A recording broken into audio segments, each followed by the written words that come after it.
Senior साथी और तजियाकार हामिद मीर साहब हमारे साथ मौजूद हैं।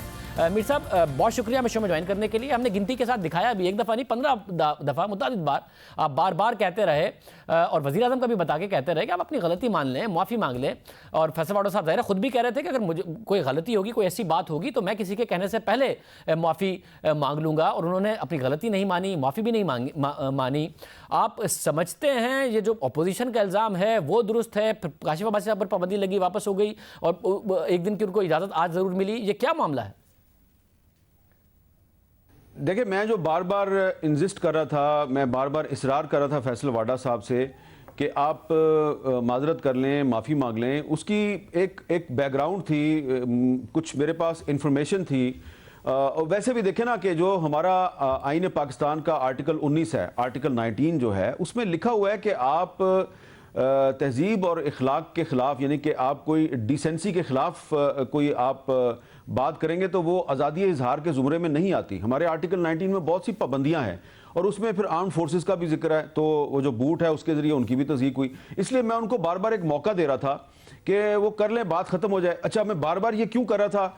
मेरे पास इंफॉर्मेशन ये थी कि वज़ीर आज़म साहब से कुछ अहम लोगों ने रब्ता किया जिस दिन ये प्रोग्राम हुआ उसकी थोड़ी देर के बाद, और उनको कहा कि जी ये बहुत गलत हो गया है, तो आप फैसल वाडा साहब से कहें कि वो इस पर माजरत कर लें, कोई माफ़ी कर लें, सॉरी कर लें, ताकि मामला ख़त्म हो जाए।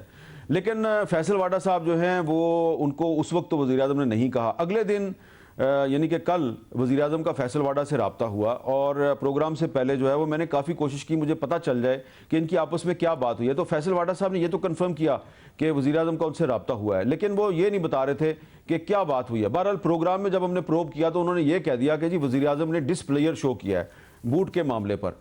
तो अब मैं ये समझ रहा था कि वज़ीर आज़म को कुछ अहम लोगों ने अपना डिसप्लेयर शो किया है और फैसल वाडा साहब जो हैं वो उनसे वज़ीर आज़म की अगर बात हुई है तो हो सकता है कि वो माफ़ी मांग लें। और मुझे ये भी अंदाज़ा था कि काशिफ अब्बासी समेत बहुत से एंकर, तकरीबन जिनकी तादाद 6 बनती है, वो टारगेट पे हैं और कोई ना कोई जो है वो उनके खिलाफ कोई ना कोई जवाब ढूंढ रहा है। तो ये काफ़ी अरसे से ये मामला चल रहा है कि ये एंकर जो हैं ये एक दूसरे के प्रोग्राम में क्यों जाते हैं, ये वहाँ पे इकट्ठे होके एक नया नैरेटिव बना देते हैं, ये हुकूमत पर मिल के तनकीद करते हैं। तो उनमें काशिफ अब्बासी भी शामिल हैं, उसमें आप भी शामिल हैं, मैं भी शामिल हूँ, 3-4 और भी लोग शामिल हैं। तो अब मैं चाह रहा था कि ये अगर वाडा साहब जो है वो सॉरी कर लेंगे तो सबकी जान छूट जाएगी, सीधी सी जो बात है। लेकिन वाडा साहब मान ही नहीं रहे थे। अब मैंने फिर आप अगर प्रोग्राम आपने कल पूरा देखा हो तो मैंने फिर बीच में उनको ये भी कहा कि मेरी इतला ये है कि वज़ीर आज़म से रब्ता किया गया और कहा गया कि आप इस पर माफ़ी तलाफ़ी कर लें, तो उसके बावजूद वो नहीं मान रहे थे। तो ये मेरी जो इन्फॉर्मेशन थी मैं उसकी बुनियाद पर उनसे बार बार सवाल कर रहा था। और फिर आप देखें कि आज वज़ीर आज़म साहब जो हैं उन्होंने फिरदौस आशिक अवान साहबा के ज़रिए ट्वीट करा दिया कि जी फैसल वाडा साहब 2 हफ्ते के लिए किसी टॉक शो में नहीं जाएंगे। तो उसका क्या मतलब है? इसका ये मतलब है कि वज़ीर आज़म पर प्रेशर है कि फैसल वाडा के खिलाफ कार्रवाई की जाए, लेकिन वो फैसल वाडा के खिलाफ उन्होंने एक मामूली सी कार्रवाई की है। और आपके और मेरे लिए तो ये चीज़ जो है ये काफ़ी परेशान कुन है कि काशिफ अब्बासी पे तो 2 महीने की पाबंदी लगा दी पैमरा ने, लेकिन वज़ीर आज़म ने अपने मिनिस्टर पे सिर्फ 2 हफ्ते की पाबंदी ये लगाई है कि आपने किसी टॉक शो में नहीं जाना। लेकिन इसमें अगर आप तहरीक इंसाफ के कारकुन और तहरीक इंसाफ के जो रहनुमा हैं उनके पॉइंट ऑफ व्यू से देखें तो वो ये कह रहे हैं कि देखा नवाज शरीफ जब वज़ीर आज़म था तो उसको कहा गया तो उसने अपना वज़ीर मुशाहिदुल्लाह भी निकाल दिया, उसने अपना वज़ीर सेनेटर परवेज़ रशीद भी फारग कर दिया, और इमरान खान साहब को कहा गया तो उन्होंने फैसल वाडा को कैबिनेट से नहीं निकाला, उन्होंने फैसल वाडा को ये भी नहीं कहा कि तुम माफ़ी मांगो, सिर्फ 2 हफ्ते की पाबंदी लगाई है। तो बाकी बात आप समझ गए हैं। अल्लाह अल्लाह खैर सल्ला। अच्छा, साथ में मुझे ये भी बताइए कि काशिफ अब्बासी का तो काम है मीडिया, एक सहाफ़ी का रिपोर्टिंग करना, शो अपना करना, ये तो उनका काम है। उन पर 2 महीने की पाबंदी लगती है तो उनको तो उनके काम से रोका जा रहा है।